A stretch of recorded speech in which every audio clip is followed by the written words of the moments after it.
Libra, welcome to your Celtic cross. This is Libra and bee people, because the bees are all waking up and they were two inside on each one of my windows in front of me at the moment, just before I did this. So this is a reading with some fairly big energies. There are four majors, and at the basis of the reading we're looking at the idea of consistency and justice, so balance and consistency.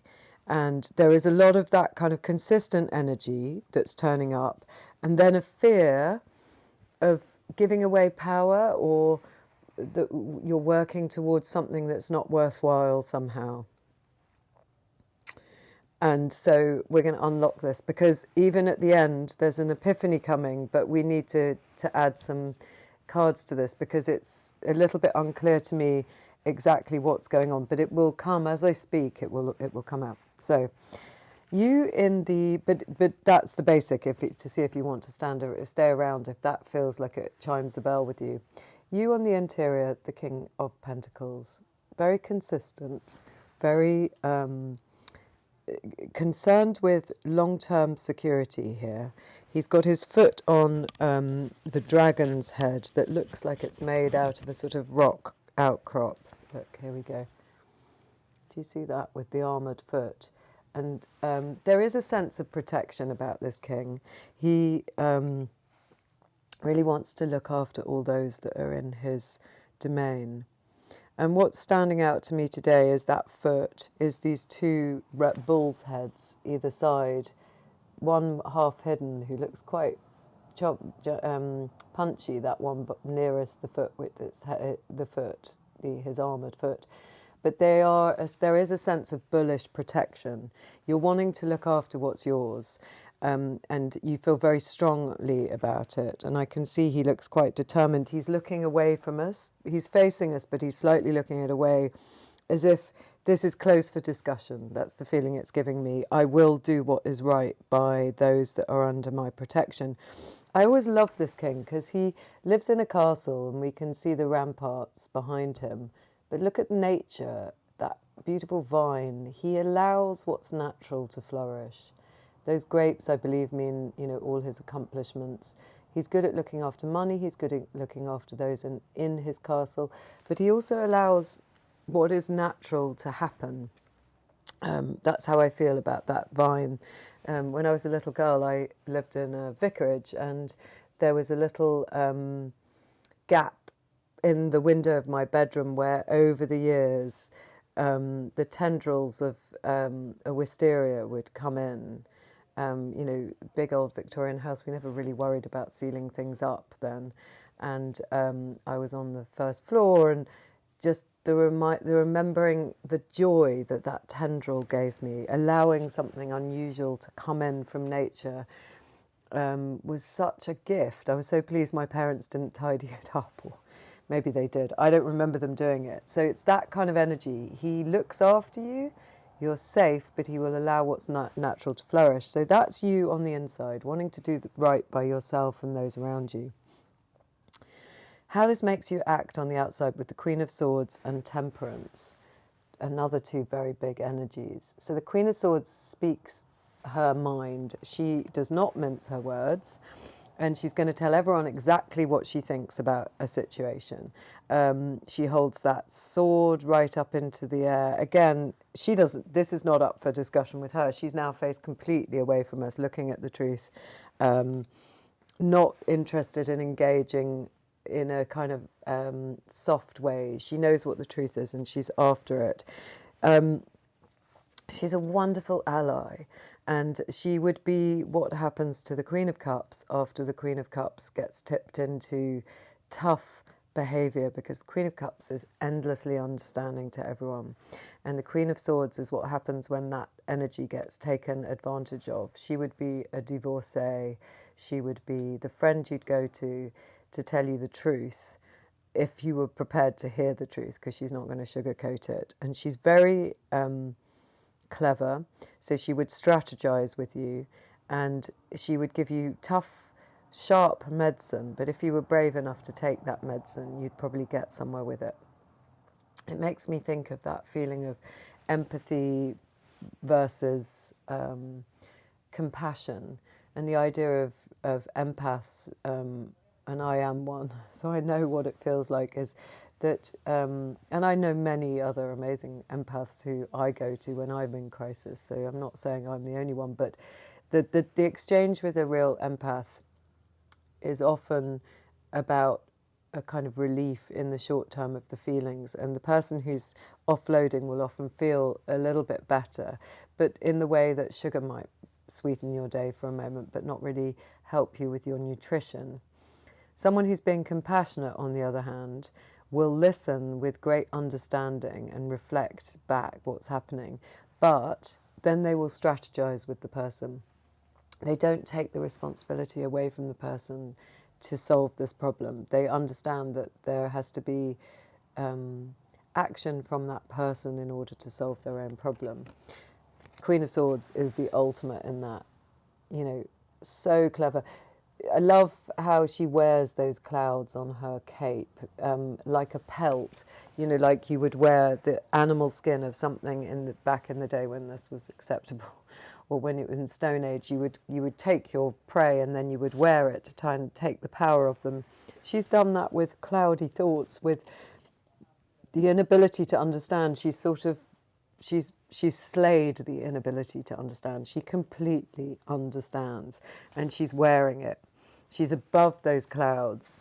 Her sword of truth is way above it, and she is very focused. It's interesting, that little red tie around her wrist, isn't it? It's almost like it's quite whimsical for her, and the butterfly in her crown. The red tie of protection or bonds, threads between people is what it makes me think of, and the butterfly of transformation. She is connected and loving towards those in her domain. She just has lost patience, and as such, she's a very great ally. So this is you in the outside. You're trying to be really, really, really clear. And mixed with that energy is the first of our majors, which is the Temperance card. It wasn't in the reverse. Now, Temperance is a card of alchemy, and there are various things in this card that stand out when I look at it. The crown in the sun, and I believe that is a symbol of alchemical transformation. And it often comes at the moment in alchemy when we're alchemizing experiences. We can go through great crisis, and it feels like a dying, because the ego is dying off. And I can't remember the name of this process in alchemy, but we might find another card that speaks of it here, because I've got some oracles that sometimes talk about this. And it feels very, very hard when we're going through those moments. Like, I've been through them in my life where, for years, 6 years I worked for a company, and then when I was in my late 20s, I went out on my own and started doing parties, which is my other job. And the job I love and have done all my life. And that process of being,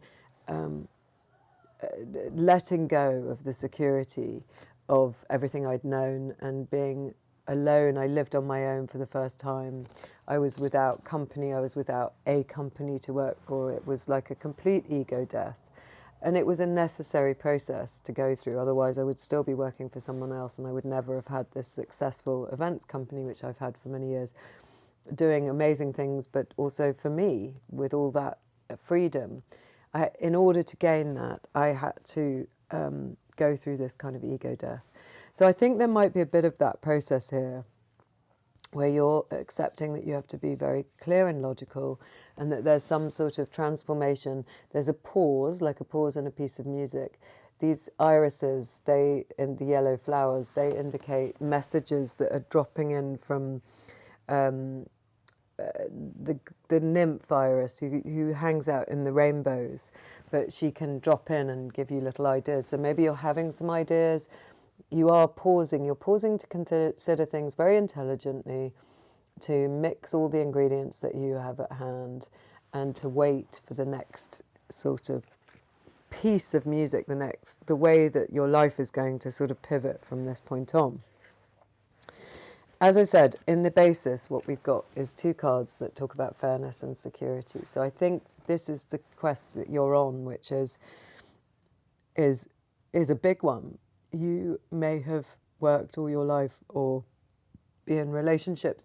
So worked all your life in places where you don't feel fairly recompensed, because we can see that you're wanting real security with that King of Pentacles, or been in relationships which haven't actually given as much as you've given. There's a sense that you're trying to rebalance things, and you're doing it in a really beautiful, consistent way, because the the Knight of Pentacles, the exact opposite energy of the Knight of Wands, is very consistent, loving. He does daily activities. He doesn't chew off more than he can cope with. He is a loyal knight. He is one who would use his habits very, very well and be very consistent. He's very slow, but in that slowness, he's building something very real. He's got this very static horse, but I love the oak leaves that are on the horse's forelock and on the top of his helmet. And of course, that reminds me of all that nature that the King of Pentacles is surrounded by. It's a similar sort of image, isn't it? A kind of regal image, but with a lot of room for nature and nature's rhythms. So the basis is trying to be in harmony with your true nature, working consistently, intelligently. There's lots of strong energies that you're using towards something that's going to give you a bit more security and a lot of justice and fairness. So this Justice card, again holding her sword aloft, but this time looking us right in the face.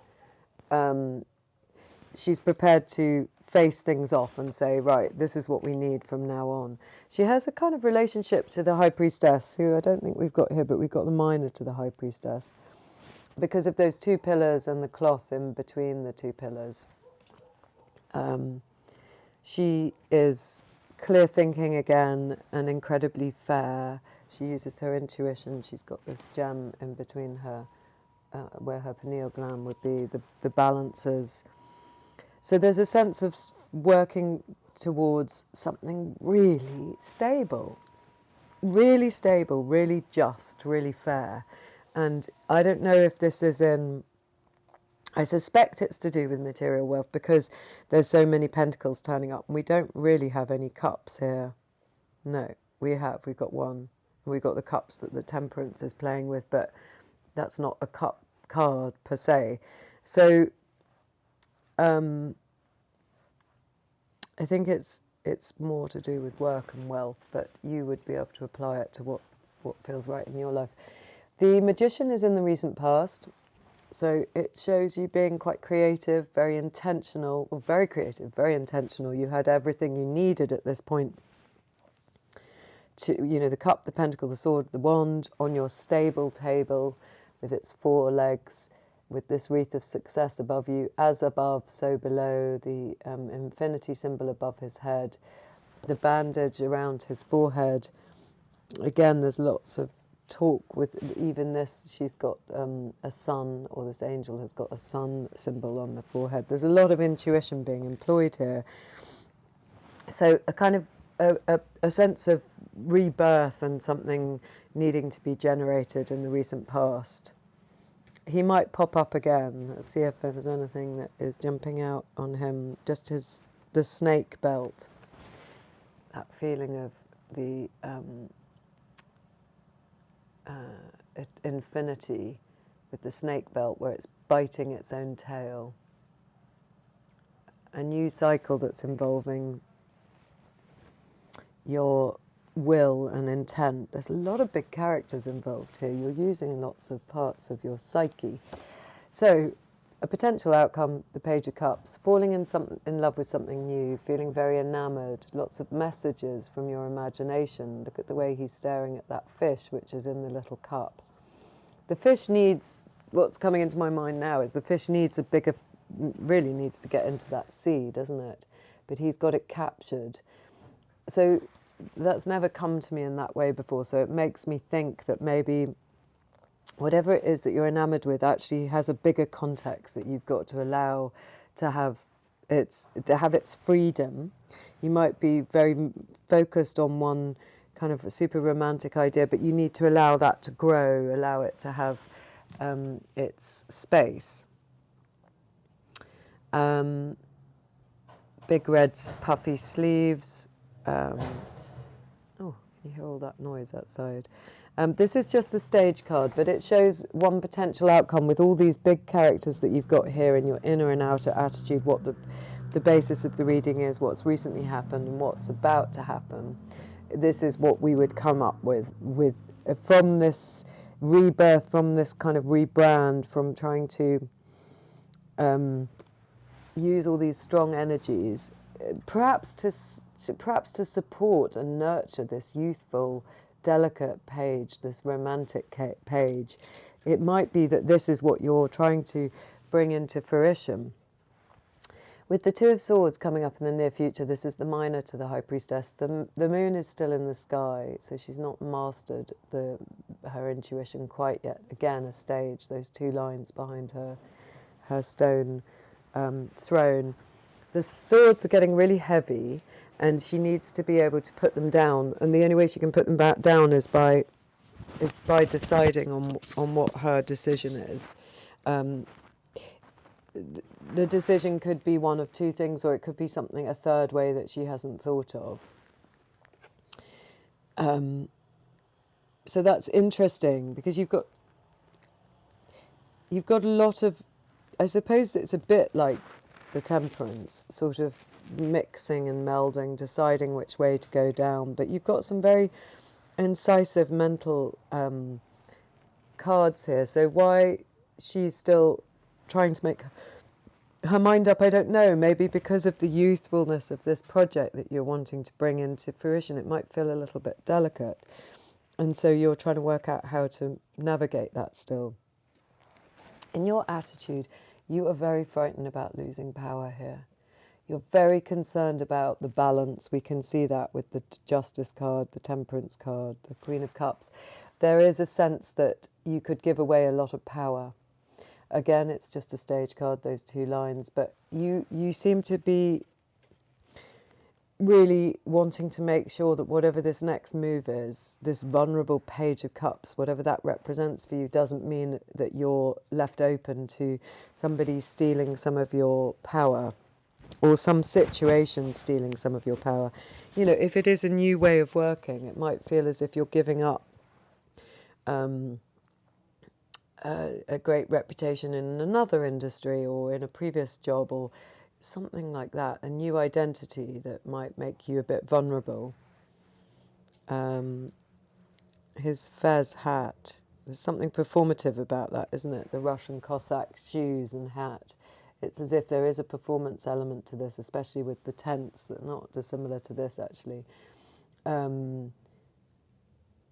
And those people in the background who've noticed that he's stealing these swords. He's leaving two, maybe these two that you've got to make a decision between. So your attitude is very concerned with that. In your environment, again, quite a punchy sword-like environment. It's not so comfortable, this line of cards. Absence, delay and separation. Something's not happening yet with this Three of Swords. A bit of heartbreak possibly. Lots of worry, lots of nighttime overblown worries about this separation. You know, something's not coming to fruition quick enough for you. You're worrying about losing power over it. It's a very mental energy. And then in your hopes and fears, we have the Seven of Pentacles, so having to wait, like the Temperance, put in the work consistently, like the Knight of Pentacles, and the Two of Wands. So another two. We're beginning this new journey, deciding on trying to pick the right route, like the Two of Swords is trying to pick the right route. The Two of Wands, he's Alexander holding his globe, looking out and decide from those ramparts where we saw the King of Pentacles, deciding, right, where do I go? How do I conquer this? But I like seeing it paired with the Seven of Pentacles because it shows that you're still consistently working towards this idea of wealth and security and a harvest. So you're not kind of giving up hope. There is consistent activity. We always say of the Seven of Pentacles, you might be getting a bit fed up, but you're still doing it. And there will be a harvest. You just have to keep going. And then this outcome, the final outcome, is something a bit bigger than that Page of Cups. There's an epiphany. It is a bit like, you know, how I said he's got this little fish, but really the fish needs to be in the sea, needs to have a bigger context, whatever he's considering. Here, these figures rise from their coffins, but in the sea, in the water. So as if that fish now has transformed into this understanding that comes deep from the unconscious, and it's a much bigger, punchier understanding, an epiphany that could have something to do with something deeply buried in your psyche and your emotions, something you haven't looked at for a long time, an idea that's deep, deep, deep down there. Again, we've got the red-winged angel. So whatever was being mixed up in that temperance, the death of the ego, the pause, isn't that angel is back and saying, okay, my alchemy spell is cooked and now I'm waking you up. And it's not just a little fish that you've got here. This is something big. There are 6 figures. 6 is a lovely number in the tarot. It's a great blessing, often the 6s, and it's happiness and it's balanced. There are 6 figures, there are 6 aspects of something coming to greet you from the water. We can see 3 of the coffins, 4 coffins I can see very clearly, and then 2 of the figures, these 2 in the background. It's like a mirror child to the one whose back we have, and then one other figure aren't in their coffins, those 2 little ones at the back. And it's interesting, the mirror child, because that's quite page-like, that energy. It's like seeing yourself in a different light. It's like an alternative version. The inner child looking at another child, but this one isn't in a coffin, it's just coming from the water, it's not buried. And there's an inner masculine that's not in a coffin. I nearly did that to make it bigger. Oh my goodness. I've been captured by the phone. And this one character whose head is really back, looking right up, listening to this noise, this boom noise like that one outside. Right, let's start capping some of this because it's quite a complex story, isn't it? I'm going to start, as I always do, with the another set of tarot, the Enchanted Forest.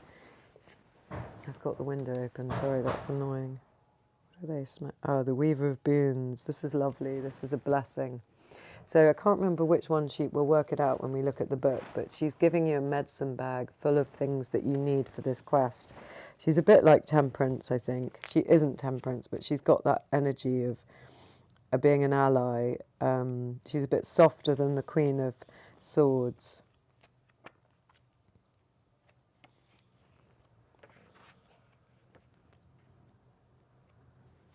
Weavers.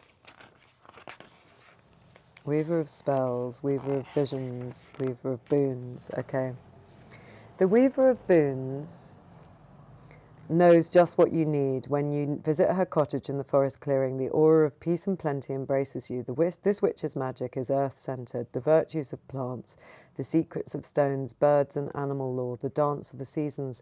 She treasures both the wildness of the woods and the beauty of her well-tended garden.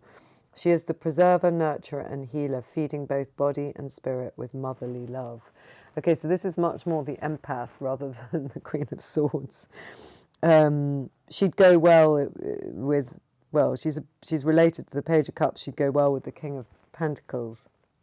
If this card doesn't represent a particular person, it can indicate the need for some common sense, an offering of comfort and care, or monetary windfall. We'd like that. Earthly sensuality, a merry nature, motherly, a generous heart, grounded in practicality, protective of family and community.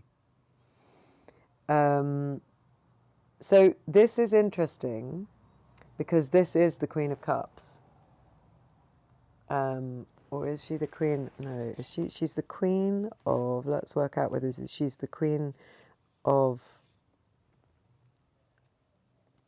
yeah, no, she's the Queen of Pentacles. So she goes with your inner self, like I said.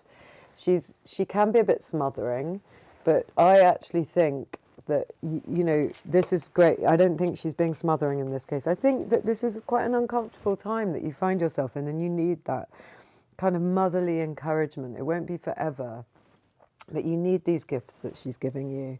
And I like that she's turning up barefoot, connected to nature, with her little bag of things, offering comfort and some monetary support. You know, maybe there's a figure in your life that is offering you that kind of comfort. Maybe you can think of somebody that would be a bit like her, because you need that at the moment. There's a little bridge that you need to get to this security, and it's worth hearing all of the tough talking of the Queen of Swords, but also you need a bit of comfort. I can see that. And that's totally legitimate. And then Ace of Stones. This is wonderful. This is your new beginning. This is your Ace of Pentacles, which is the seed that we plant, that we nurture, that grows into great wealth, that grows into the king, that you tend, like the Seven of Pentacles that we have here. And I really love that it's turning up for you, because it tells me that you are on the right track and there is wealth coming for you.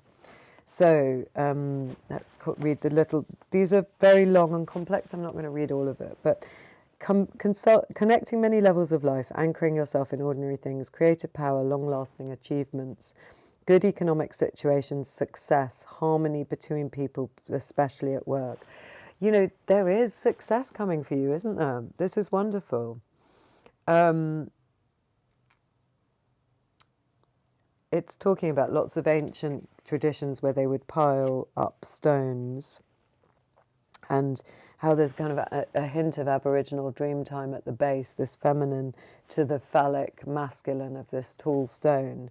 I think it talks about balance, and it even mentions Stonehenge, which is one of my absolute favourites here. It says, in many lands, but primarily in what's Western Europe now, we find the phenomenon of standing stones, huge cylindrical rocks set upright, either alone or in circles, such as Stonehenge, and sometimes carved and painted with sacred images. Modern researchers have put forward any number of theories about them, from territorial markings to astronomical computers to sundials to psychic batteries. Symbolically, they act like the world tree. They form a connecting line, a vertical access from the underworld beneath our feet to the invisible world of the spirits above our head. This line passes through the horizontal world of our ordinary existence. So with the earthy Queen of Pentacles, and then this kind of super earthy rooted Ace of Pentacles, it's reminding us that with that action that you're going to be propelled into to create something new, to stay connected, to stay balanced and rooted. But it is a great blessing. It talks about wealth, growing wealth, which is what we know you're probably wanting to do. Right, let's add some oracle cards to add some complexity, some layers. The Dragon. Power, strength. Well, as we were just talking about Stonehenge, the dragon really talks to me about dragon lines, and so that might be something you're also interested in. Power places like Stonehenge, like you might have created a local power spot for yourself. This might be a good place to go and meditate on what you want to bring into the world. Maybe your new idea has to do with that. Certainly, it's worth remembering that when you're on one of these power spots, your intentions have extra power. So maybe you want to go and think about that, the way that you plant the seed. And then wolf spirit, family. Remember the support of your clan. Even if you don't have a close family, there will be a clan. There will be your like-minded people. I met a woman in the street the other day who called me this morning. I was so thrilled. She's in her 80s. She was just one of the most fabulous people I've ever met. We started talking and stood there for hours in the sunshine. And I thought when she called today, we're going to see each other, I'm going to pop over for tea. I thought, yeah, she's my clan. I have lots of friends, but I know when I meet a like-minded spirit. She was just wonderful. She was such an inspiration. She had such a youth and a joy about her. And so it's about connecting to that kind of family at this point to support you. And then tracker.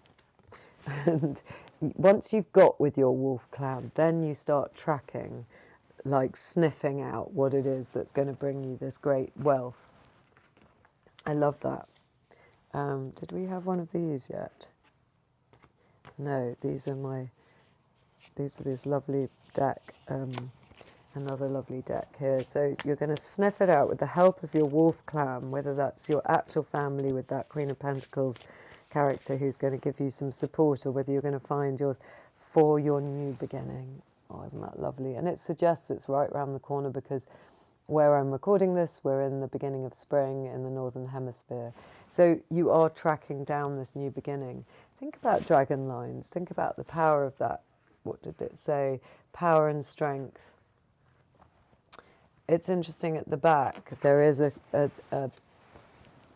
see this symbol there? Look at that in the background. It looks just like it, doesn't it? So it does talk to me about power places, but also this kind of new tower, very well-rooted tower that you're growing. And let's have one more oracle, and then we're going to get some comments from the Tiny Tarot. Raven King. Well, this is, you know how I said, so funny, the cards are really helping today. You know how I said that alchemical process? This is the card that talks about it. So we'll get a little comment on that. The card talking about temperance, talking about that sun with the crown on it. So Raven King, it says to me you are going through a massive change. 2, 4, 5.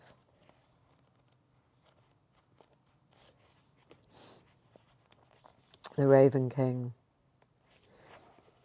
So the Raven King is the gateway to the mysteries and the inner world. To the ancient alchemists, the raven or crow was often seen as the symbol for initiation towards the attainment of enlightenment.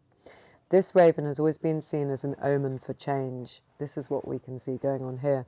In alchemy, the Raven King represents the transformative power of death and decomposition, which becomes the compost that's essential for the new seed and cycle of life. This is transmutation, and it's the first step in alchemy, called the blackening phase, or the negredo. So this is the phase I was saying I feel like you're going through. This was exactly the card I was talking about when I said maybe it comes up. So it's confirmation that I feel like there has been a great rotting down of your ego in a way, because it goes on to talk about that there is often a struggle that accompanies the start of this journey, the destruction of the ego, the attachment to the material world. This often meant the death of the former self, which was often seen as illustrations of people dying within a glass flask. It's hard to let go of dark habits, old habits die hard. That's what it's saying here. So it's about letting go of our old our old thing, and then our old identity, and then I want to read you this piece about the sun.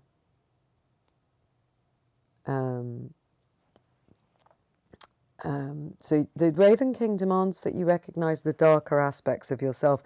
It's that tough Queen of Swords, isn't it? Not being too soft on yourself. You have to see where you need to improve, because we've all got that, you know that. And it will bring you your next phase. And then the golden crown. See this black sun, and then the golden crown, which I don't know if you can quite see it on the raven's head, symbolises the aim of alchemy. It sits on top of the raven's crown chakra, the gateway to universal wisdom. And that's what we see you going for here with that crown on the sun. So you're on a huge, huge Libra B people, on a huge, amazing journey. Well done. And you're having to face your shadow, and that's terrible. It's really annoying. It's amazing, but it's annoying, and I guess I relate quite strongly. And so it suggests you have a self-reflection practice which will help, whether it's looking into a candle or doing your cards or sitting out in nature, something, yoga, anything that helps you. It can be a dark time, but eventually a spark of light or understanding will create a breakthrough that moves us on to the next phase, towards alchemical gold, which is basically the inner light of wisdom. And there you see you are achieving it, because we see you with judgment, this epiphany at the end. There is a great wisdom. Maybe the security that you're really after is that kind of transmutation, transfiguration, whatever they called it, of the dying back of one side of yourself to bring a more solid version of you through. Right, have I got the teeny tiny tarot? They are here somewhere. You have to bear with me. Let's pile these all up. I know I brought them through. Are they underneath this lot? I really love your... Yeah, there they are. I really love your reading. It's big stuff. It's quite profound. Hats off to you. Amazing. And it feels like you're getting somewhere. Yeah, so first comment. It might feel a bit like this. It might feel like you're out on your own, not in the church or not with your community at the moment, feeling left out. But you are working hard, like the Page of Pentacles, on new skills and taking all these swords of understanding from rough waters to smoother waters. You are transforming your entire self, because all those people in the boat represent parts of you. So don't be disappointed. Turn away from what it is that you're focusing on that hasn't worked. Look towards those 2 cups. Yeah. It feels a lot. It feels worrying. It feels a lot. But, oh, I love this. It feels a lot. We know that. We can see that in your environment. It's worrying. This is a worrying time for you. Maybe more worrying than it feels. So that's 1, 9. Going to the 10. Feels a lot. It feels too much. I can't cope with this anymore. I don't want to do this. But the last 2 cards that we've got here.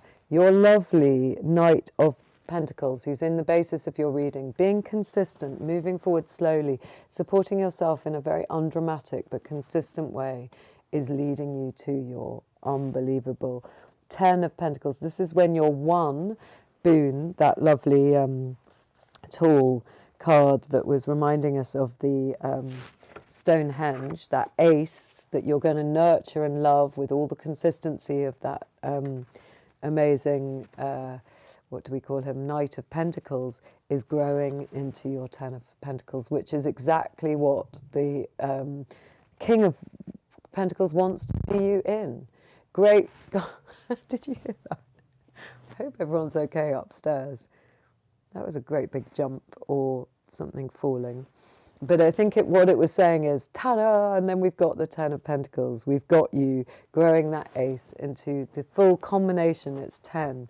Proper wealth, proper security, with this alchemical process properly rooted. Lessons and wealth, metaphorical or actual, that will support you and generations of your clan or your family to come. Well done. That's a lovely reading. See you again.